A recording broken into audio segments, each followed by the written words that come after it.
company. Before I start, I'd love to share with you something that a good friend of mine, new friend from the academic world that's here, Jeff, who teaches college and does all kinds of studies on crazy stuff like our world. I'll let the video speak for itself. It reflects, I think, one of the things some of you already know about the magic of pinball, which is its sexuality and its, without getting too philosophical, a lot of people have a tendency to overanalyze pinball and to make it into some kind of a scientific project. It's a game, just like baseball, just like pool, just like the mating dance in spring, when male birds try to impress the females, or the baseball player who tries to hit it out of the ballpark, or the football player to stick it in the end zone. Again, let's hit this. How do I? Which one? Oh, this one? Okay. Ready? Though pinball appears to be quite irrelevant to a society of smartphones and 99-cent app players, I'd like to propose, without trying to stage a comeback, that pinball still has something very important to say in the 21st century about our relationship to technology.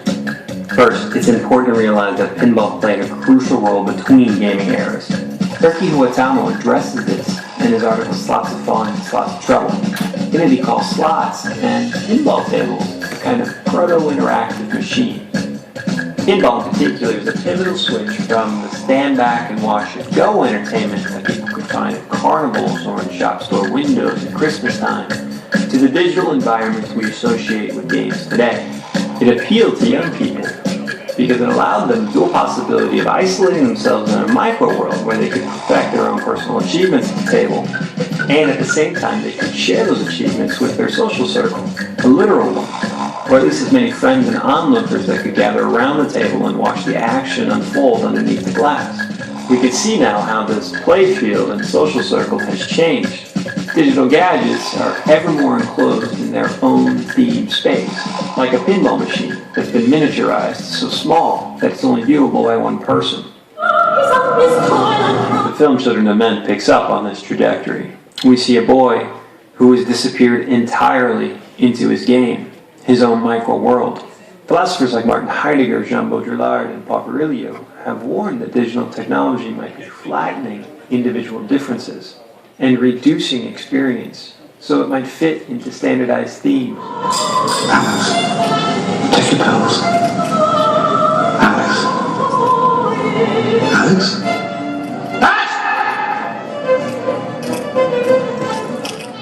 Recent commentators on digital technology like Nicholas Carr or Jaron Lanier have made similar arguments against social media networks, saying that they produce cognitive shallows and a restrictive range of expression.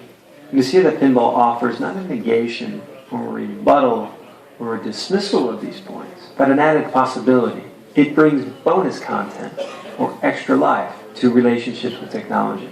In part, pinball is able to do this because it is a historical bumper, a bridge between two eras, and it therefore marks a time in which there are more flexible interpretations of what human beings' relationships to machines might mean. So I'd like to take a moment to look back at that transitionary period, a time when pinball playfields were losing ground to the new video game cabinets of arcades. A 1986 Italian comedy called Troppo Forte, which translates as Too Strong, follows the exploits of Oscar, played by Carlo Verdone. Oscar wants to be in action films. He's a walking caricature, sketched Italian style somewhere between a stuntman and a sweeter version of Andrew Dice Clay. Some of this is tongue-in-cheek. Oscar's nickname, in fact, is Troppo Forte, an acknowledgement that all his machismo is a little too much. Audiences are introduced to him in a relatively well-known pinball scene, or flipper as it's called in Italy. Male stereotypes from the 1980s collide as biker jock meets computer geek. Che funziona flipper? Devi accendere l'interruttore di sotto. Ok?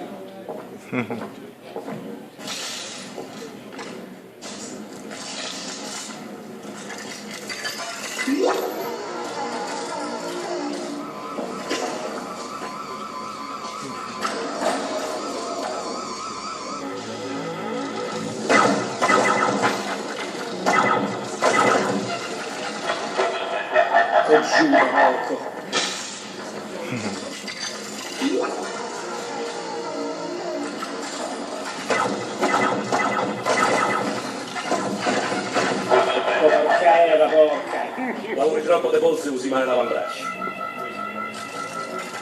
Mi permetti? Quello che io mi sforzo lì del sacco d'anni è sempre la stessa cosa. Cioè il rapporto col flipper è come un rapporto sessuale, come l'amplesso. Non è il polso che deve dare spinta alla pallina, ma il ventre. Ma capito, Moro? Oh, questo è il movimento. Il colpo deve essere secco, deciso, preciso. Questo sistema il flipper lo magni. Guardami.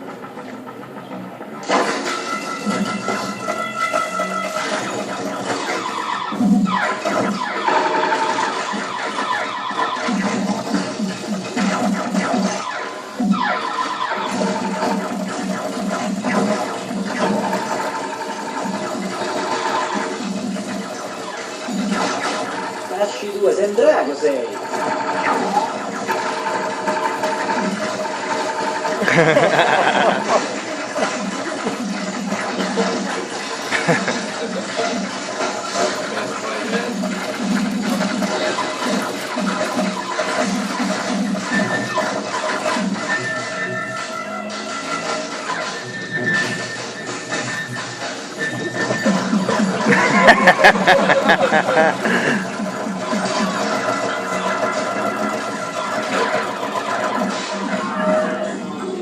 Amore, reci un attimo che io questo chiavi ci vedo. 995.000, ammazza! A buffo, che mi tiri una penna per favore? Dai, Calma fa. Schiansate.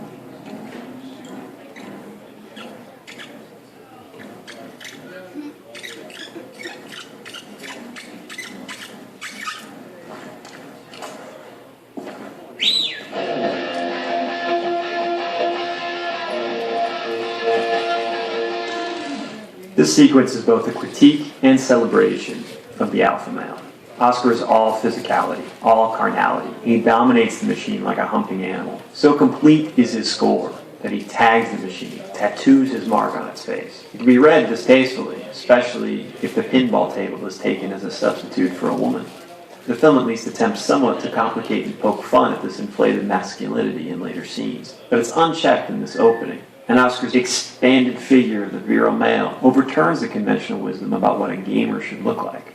That's half the joke. One would think that it's the geek, the guy who looks like a computer, who moves like a computer, who's going to be the most skilled at pinball. Oscar demonstrates that that approach to a machine lacks passion. It doesn't have enough stomach. What Oscar puts on display is nakedly alive, a fleshy, messy, spilling out of desire. I'd like to add another layer here, in addition to Oscar's performance. It too is an Italian artifact from the 1980s. It comes from the novel Foucault's Pendulum by Umberto Eco. Pinball features throughout the book, especially with the character of Lorenza Pellegrini, who was a masterful pinball player. Written just after Troppoforte's release, it's difficult not to see her as a response to Oscar. She's described by another character in the book as playing pinball from the groin. This technique, in fact, is framed as the way you play pinball well.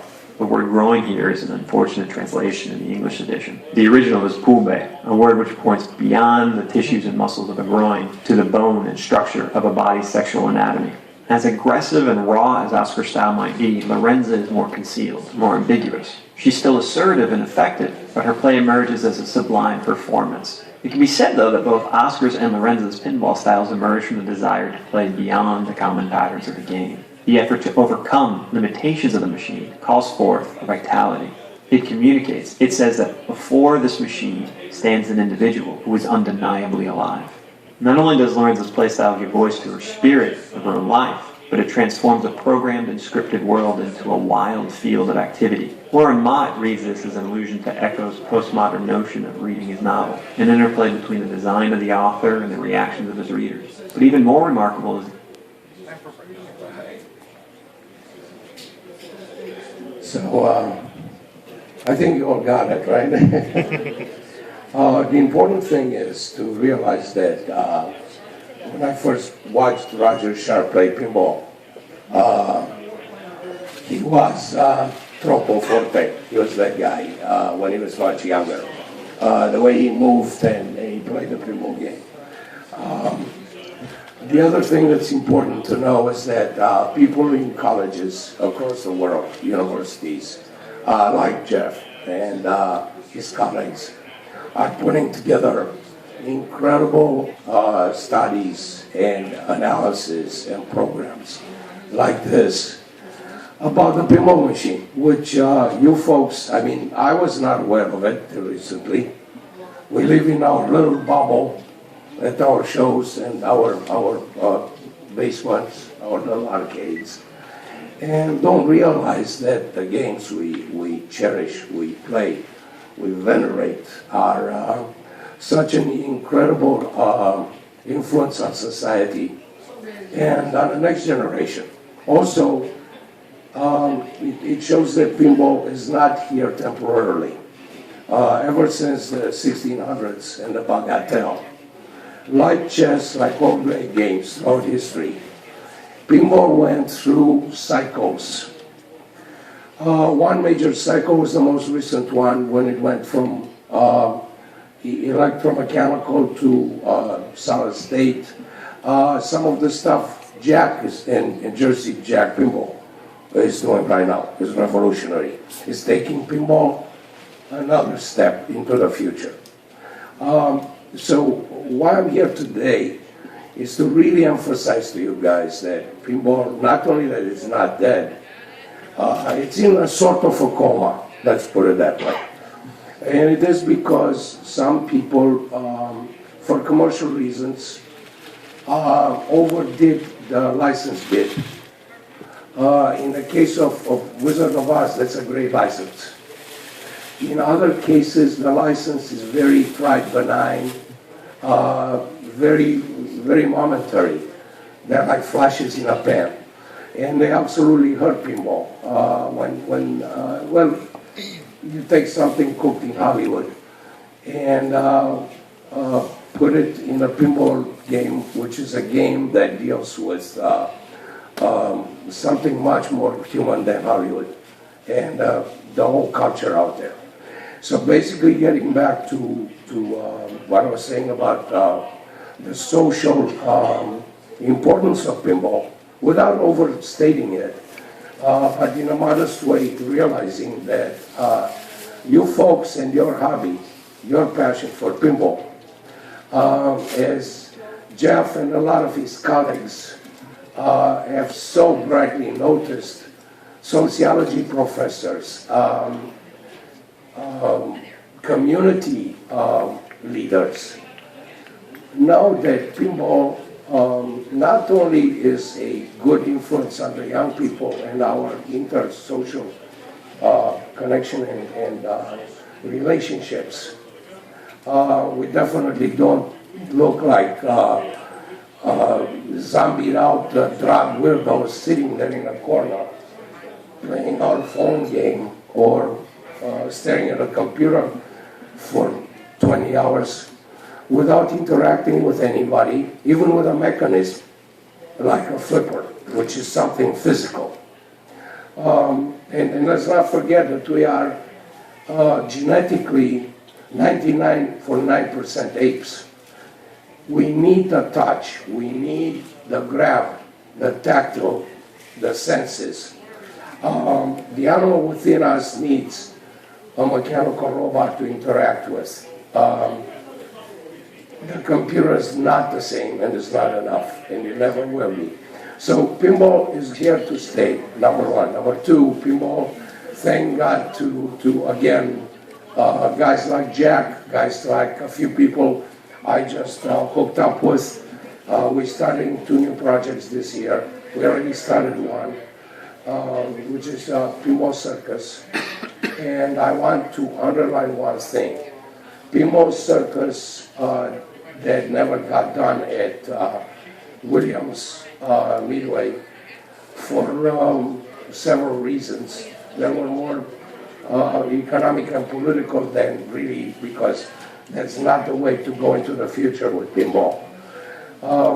I will release, after we redesign it, and the redesign will be basically done in terms of new mechs, I think it's time that our old flippers from the 40s, our old jet bumpers from the 30s, our ball trough from the 60s, which was already we redesigned, and some of these very clunky World War II technologies, which kept people backwards because they are hard to maintain, their footprint is enormous, and it's very clunky.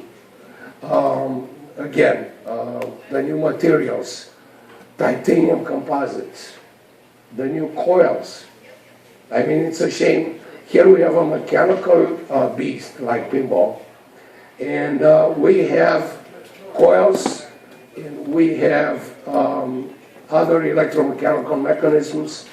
We have ball bearings, which the pinball is part of. Let's face it, our planes, our trains, our cars, everything still moves on pinballs, guys. So when I hear people saying pinball is dead or the mechanical age, I didn't get via computer through my printer a pizza yet. It still came on a truck delivered by ball bearings. And so on and so forth. We can go on with the analogy. You guys got it. I see it by the smiles in the room. Also, getting back to why pinball is floundering and what do we have to do to revive it. Getting back also, besides having new mechs that are lighter, easier to maintain.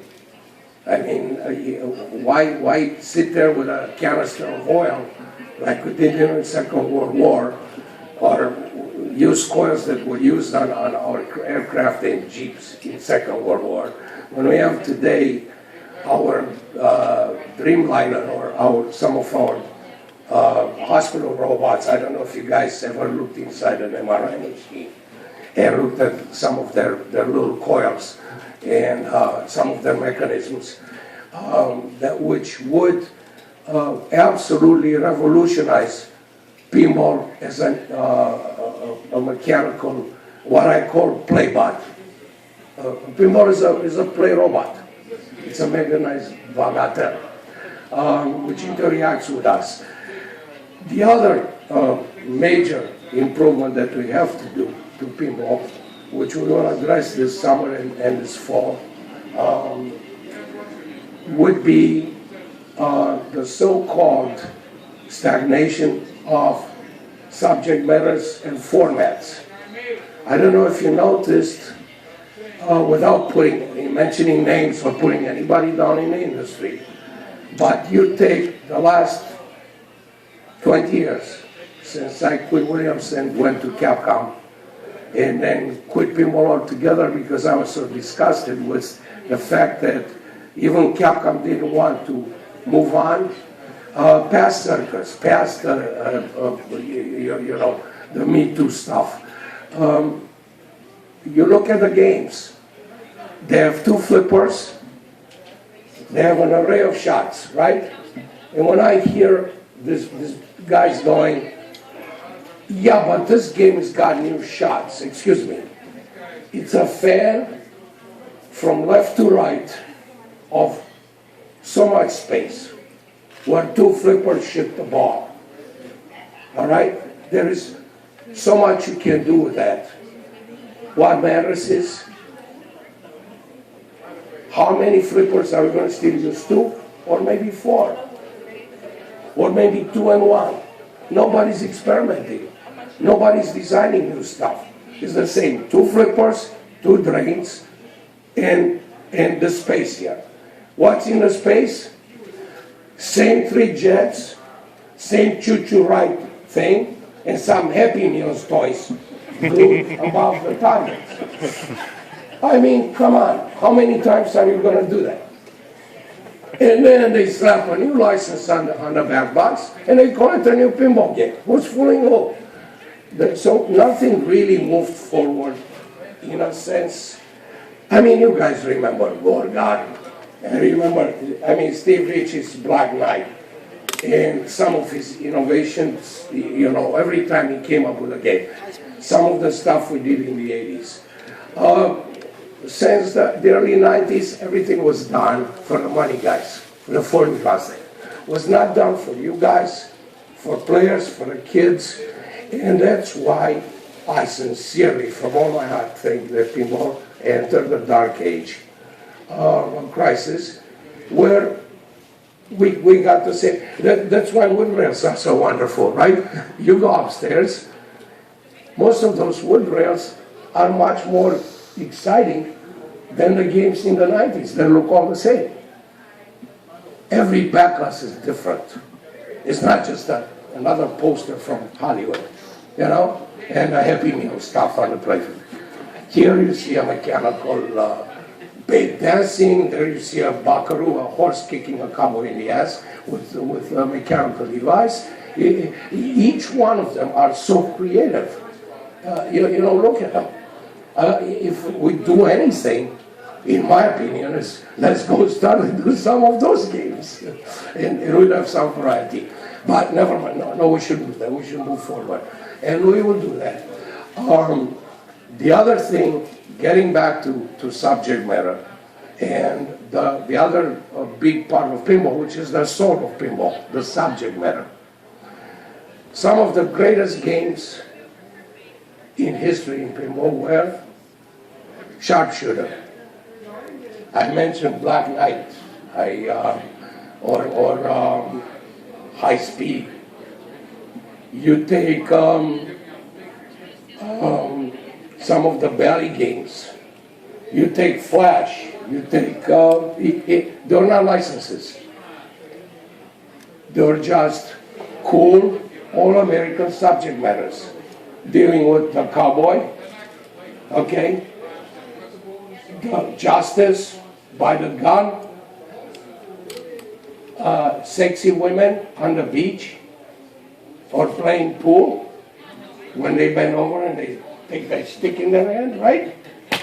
And let's face it. Or funny cartoon stuff where the dog chases the cat, or you shoot the duck. There is a duck game up there that cracks me up right in front of my booth. I love that. So it's been the typical American, either have fun with funny cartoons, have fun with, the superhero crap, which is also fake, when you see Stallone or Jean-Claude Van Damme kill 100,000 Chinese in 2 minutes, one guy with one machine gun, and then you ask, why are the kids going and shooting people in schools? Well, look at our video games and our movies. They're trying to go after the gun owners and other crap instead of really addressing the problem. Kids should play more pinball instead of playing these murder simulators where they have this false sense of what the world is all about. Also in pinball, let's get back to the solo pinball. The subject matters. People were surprised when they found out that I wrote poems before I did a pinball game, or we would have brainstorm sessions at Williams, or when I did board games, or I did children's books before pinball, My Life in Pinball, where you sit down with young people, with children, with family, and you do what I call a dry run brainstorm, where you play out loud this pinball game or this book you're writing, and you get a sense of where you're going with it while you design it. You just don't go in an ivory tower and come up with some crap you think it's cool and then try to push it on people. And also by talking to kids, talking to your family, talking to people, and evaluating your subject matter and your design before you let the cat out of the box, you can adjust, trim, model a great game. Now, getting back to what I'm really going to, and I'm going to take out my shot statement here, is I heard earlier somebody ask how many modes. They wanted a novel, a book a phone book on playing Jersey Jack pinball. And Jack kind of joked about it, about the map to Connecticut. You don't need a novel, or you don't need a big book to have a great game. Pinball is a good example that it worked for me. Other games, Flash, simple games from the past. I mentioned Buckaroo, okay? It's fun to play. It's the KISS principle, keep it simple, stupid. You know, you take the simplest games we play with our children, hide and seek, you know, hide the Easter egg. They love it. It's a great game, isn't it? We all played it as kids, we still have our kids play it. The same thing with pinball. Pinball is about flipping a ball, you becoming that ball inside the miniature amusement park, interacting with very few simple, cool characters, which are either drop targets or a robot or another cowboy or an animal. And in this little amusement park, or in the Wizard of Oz, the witch, the trees, right? You bang your ball, your head against the trees, and they jump off. It's a great freaking feature, right? But keep it simple, without writing novels and having this. The other thing is the scoring. You got to be an accountant. I played a game, Big Buck Hunter. Okay, it's got so many modes. It's got probably every hunting rule on this planet. Your limit on turkeys, I mean, whoever did that, I don't know what they were smoking when they did their game. But you've got to be an absolute accountant to figure out what you did after a few shots. How it's like doing your taxes today, the tax code. 2x times this shot. And if I do this shot with one hand behind my back, I get double the score. And all this, you know, you're done, you're all confused. Keep it simple.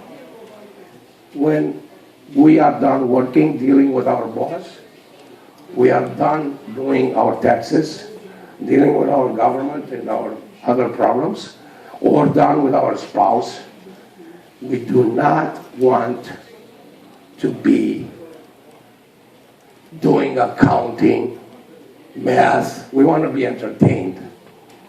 So let's keep pinball fun. That's another thing that I think the game got overly designed, overly complicated recently. And then the last one, which to me is so endearing, and I'm so proud to be here with you guys, is you people, the what I call the salt of the earth. Americans that know how to be free, how to have fun, with a mechanism. Do it responsibly. Do it very nobly, meaning with family, with friends, with no hidden agendas. Mom and pop and everybody coming together. And just like apple pie and baseball and everything else, knowing how to enjoy freedom and how to enjoy life. It's a hell of a lot better than, as I said before, unfortunately, other forms of entertainment that other people try, thinking they're forms of entertainment, but like drug abuse or going out and doing suicidal sports, like jumping off a cliff in a Jeep without a parachute, and some of this exploits you see on TV on stupid reality shows. You show children 1,000 ways to die, to kill themselves. And then the fact that you guys have the love and the passion to get together here and listen to a maniac like me, a crazy guy like me, who draws and plays with mechanisms all day long, and other guys like me or like yourselves, and have a blast. And it's all genuine. And again, I want to thank you for being here and being part of our culture. And I promise you that at the end of this year, in 6.5 months, you will see the Pinball Circus. You will not be called the Pinball Circus. My website will have the new name next week. It will be, again, a new vertical format for pinball. But you would have all the stuff that was basically cannibalized and taken out from the circus, plus stuff that I could never implement. And by the way, that's the reason I left Williams. And I finished circus, but I think they will never do it. Because the company wanted a formula and for designers to be able to put together every 4 months a new licensed game, get the quarter profits. Games like the Pinball Circus or any new innovative format for pinball would have threatened the bottom line for quick profits. And that didn't just happen to pinball in the early 90s. It happened to our car industry, to a lot of things that got our country in trouble as far as corporate culture and the corporate approach to designing and marketing, whether that was pinball games or cars or whatever for us. And with that, please follow my website, pythonanghelo.com. I will have all the info on the 2 projects coming up. I was inspired a lot by what Jack did with his game, and I think getting to Jersey Pinball is absolutely enchanted and thrilled with against all odds of people other sabotaging Jack, copying him, not believing in him. The fact that he pulled it off, I think it's a beautiful game, number one. Number two, it was brought innovation that's going to be, it was noticed by all the other players, and the greatest form of, the greatest compliment is being copied, okay, which Jack should realize and I realize. So thank God they're copying him, so he will influence the industry in a positive way, not just with his game, but with everything else. And then the other thing is, I would like to also thank all the people that, besides believing in Jack, put their money forth and bought his game. And with that, I'll wrap up. I'll take a few questions. Let me see what I'm at with the time, because Steve is next. Huh? Any questions in the audience? Yeah, well, we got time. What does it cost? I just wanted to ask Python when he first really thought about, that, pinball was for him, that you were 100% committed into being into that design. I mean, being an artist, obviously, the world's your oyster. When did you really decide that, hey, pinball's for me? Oh, that's a very, that's a very interesting question. And as a matter of fact, I think Mark Shalhoub is the only one, Mike Shalhoub, the Australian writer that did Pinball Compendium, asked a similar question, but you really, it was when I was a kid. I was still in communist Romania, and I went to the seaside with my mother and my sister. My mom was, during the summer, Girl Scout camp nurse, and we would go into this camp where kids came for the summer. Now, next to the camp, there was a playground for the so-called actors in the communist world. All these elite communist leaders, relatives, and actors came from all over Eastern Europe and Russia to the Black Sea shore to play. Like the Hollywood stars go to, they used to go to Acapulco. Now they go, I don't know where. So, Cancun.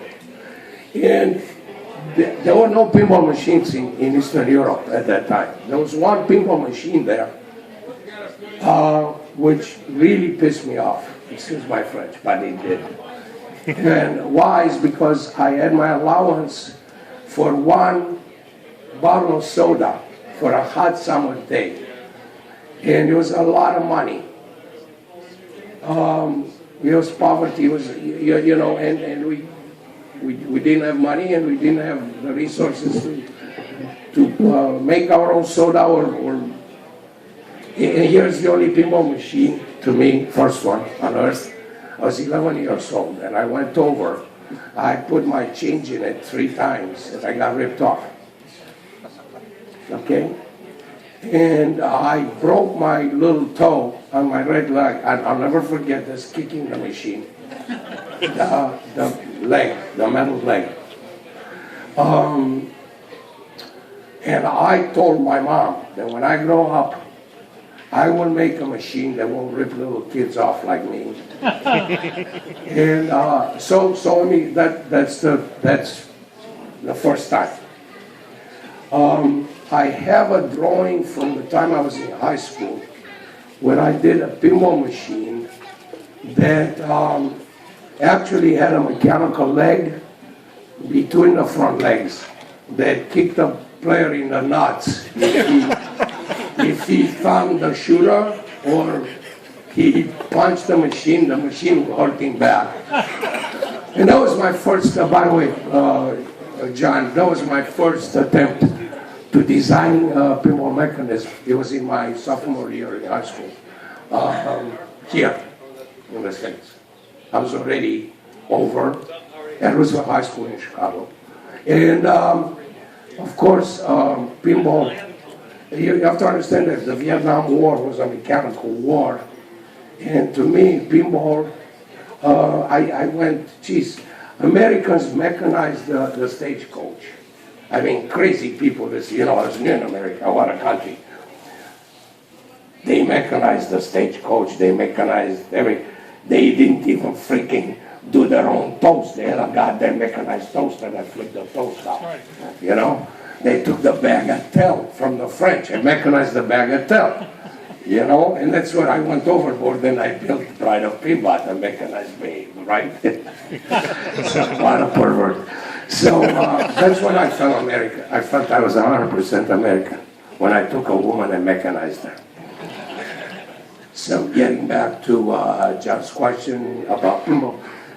The other thing that I found very entertaining and fulfilling for me as an artist, John, was the fact that I could take, like I did on paper, I can show you guys if you stop by my booth later on today or tomorrow, is even better. I can draw an army of soldiers, right? I can draw my fantasies, my dream woman. If I want her to have 6 boobs, I do a woman with 6 boobs. If I want, now, if this army threatens me, I take the big eraser, they're gone, man. I kill them all. So it's that control thing. It's playing God in your own little world. Well, pinball was this little environment, miniature amusement park, where I didn't have to stay in line like a great America, right?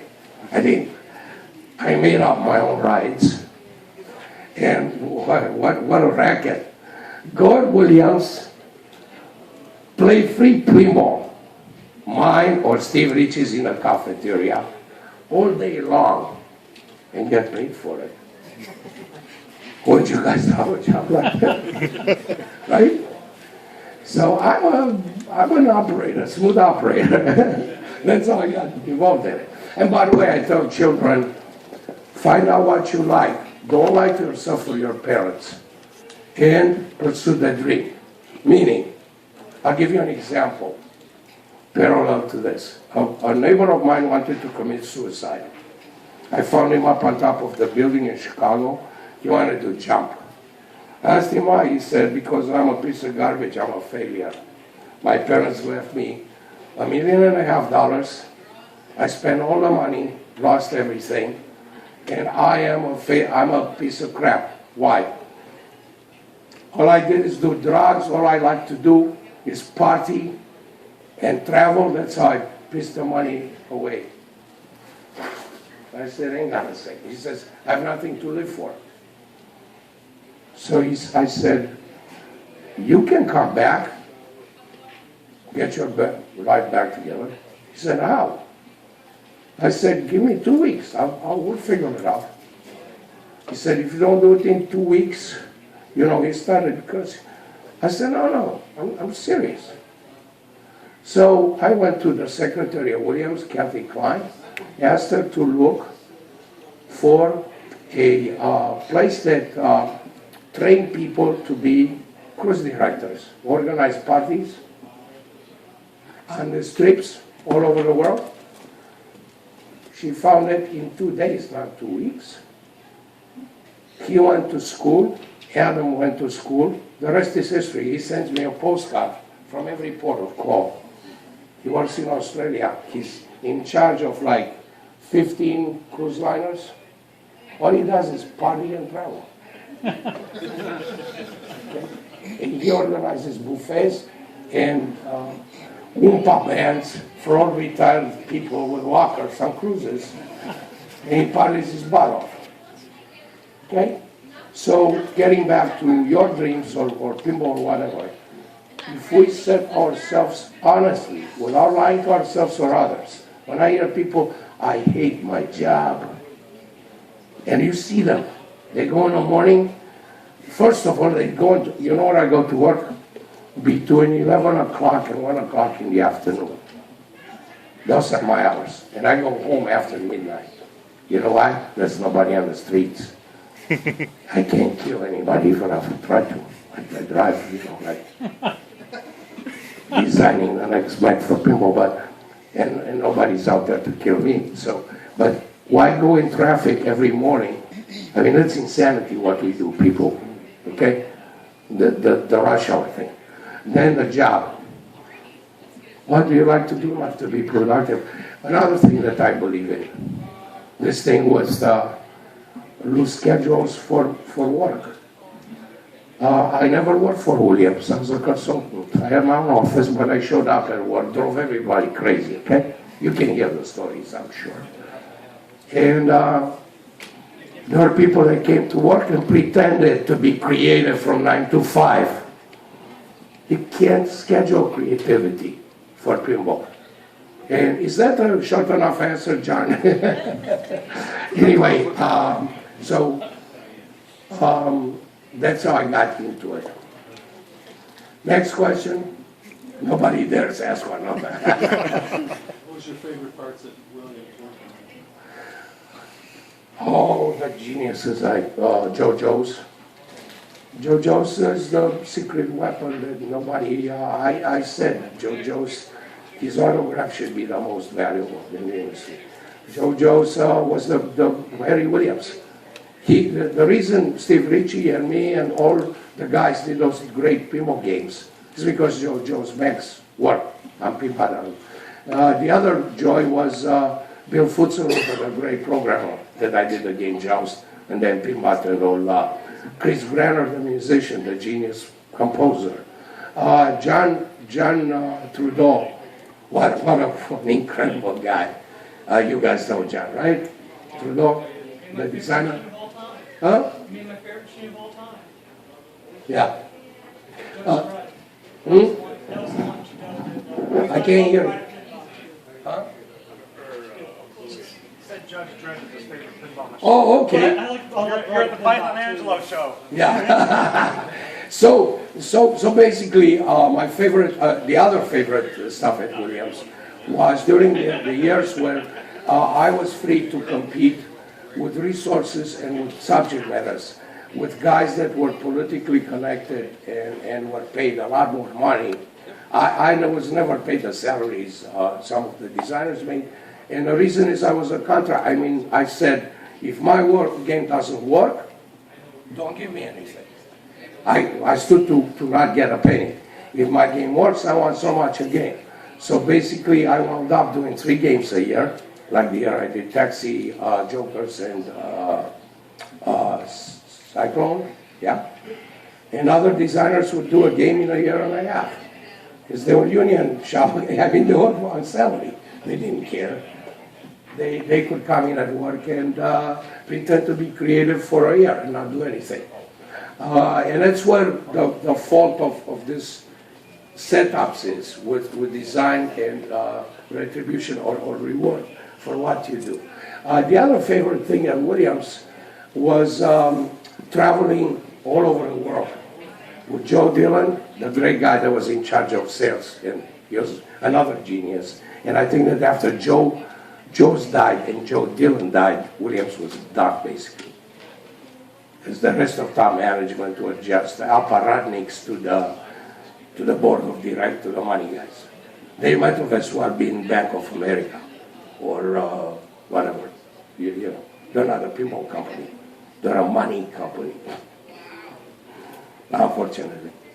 I don't have a specific question about it. Ryan Pinbot's my favorite. Can you tell me about that? What was your favorite part about designing that, drawing that up? What did you come up with? As I said, it's one of those sick things about a man. We all want a woman that becomes our little domestic fantasy, and it's sad because there's no, you know. So it was really a spoof, you know, the Mechanical Bride. If you can get the email address from Jeff, your Mechanical Bride. Ron Brooks, a scholar at Oklahoma State University, did an article on Python's broad and pinball called Mechanical Broad and Pinball. So the keyword search list is published in an online journal called Enculturation. And also recently did a project where he made a pinball machine to try to work through the process. So Ron Brooks, Oklahoma State University, Mechanical Broad and Pinball, excellent article. Looking into all. Yeah, would you, if you really want, you know, I was very honored, and I can't believe these folks know more about me than me. What motivates me? They're incredible insight people who can talk and dissect not only an artist, but his work, and great stuff. I recommend it, and that's why. Thank you so much. I'm so honored, and so should everybody here. And I would like to mesh the two worlds together. Next year, I would like to have a couple of your partners come. One more question from the back. Yeah. What was it like working with Barry Orsler? You seem to frequently collaborate with him on games. What was it like? It was working with Barry Osler. It was just working. I'd rather not go there. Barry, by the way, Barry was a real nice guy. Let me just clarify something. I design, I compose, and I choreograph, and I'm an artist. And what really ticked me off at Williams is like at the opera, when you go to the opera, the guy who builds the stage set, the carpenter, and the electrician that puts the light system up, gets the credit for the Phantom of the Opera, instead of the guy who wrote it, the musicians, and the rest of the team. Okay? There was a lot of that going on with Barry and Williams, where either a manager, which was a paper pusher, or just a technical guy, because he was connected, would put their names on stuff that didn't belong to them. And by the way, that's one of the reasons I also had it with Williams at a certain point and left. One thing I want to clarify about that. The reason I designed those beautiful games at Williams were the teams I put together. Putting together a pinball game is like putting together a movie, a theater play. You need a stage set guy that builds the stage for you, the playfield, like a Barry Osler, okay? You need an electronics genius like Mark Wilfredo, who did the hardware. Jack found out how important those guys are. You need a programmer who's really like a director, like Futzenberger, right? You know, like a programmer. This is to your question. The programmer is the guy that takes what I write, what the mechanical guy builds the mechanisms, what the music guy, I told the music guy to compose, he puts all this together like a director. And in the editing room, he puts everything together. Now, after that takes place, we play the game and we do what's called editing or final cut. Okay, where we make this shot score more. We open these two posts. We take the song from here that doesn't belong maybe so good to this shot, and we adapt it here. So it's composing with a team of very talented people, a very intricate production, theatrical circus, mechanical circus. It's not something done by one person. You cannot, and the same thing, by the way, guys, goes for everything we do today. The world is very complicated, whether we do a video game or whatever we do. Thank you, I just ran out of time.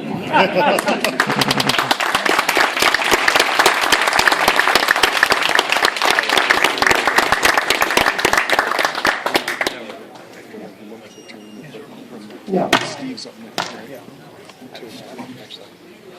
That's what you see. Yeah. Upstairs, right? Cool. See.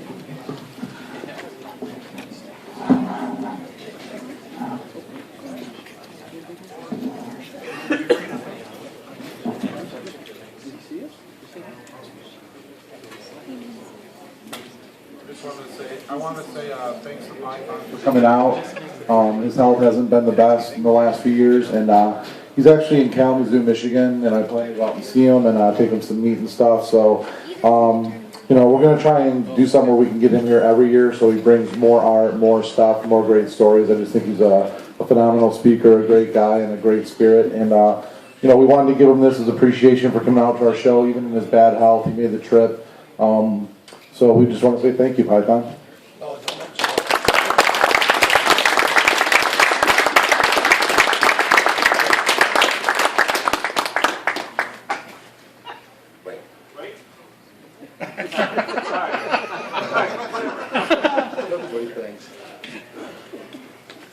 I know it's what everybody thinks, but nobody has the balls. Thank you. And by the way, next year I'm coming with the academic. I mean, these people, did you like the video? Yes. Yeah. Okay. Well, we have more scientific and more interesting stuff. The other thing that's going to happen is a lot of these colleges are going to send over students and professors and designers to our shows. And we were going to have really stir up this spot and get pinball even more, its horizons widened and more exciting. Thanks, brother.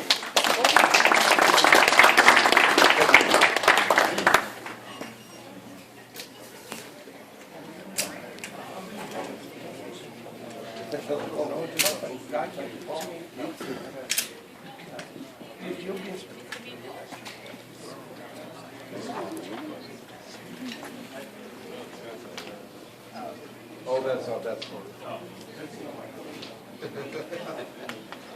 Once again, thank you all for being at the Michigan Pinball Expo. Thank our honored guests, Mr. Python Anghelo, and bringing up our money. Thank you, guys.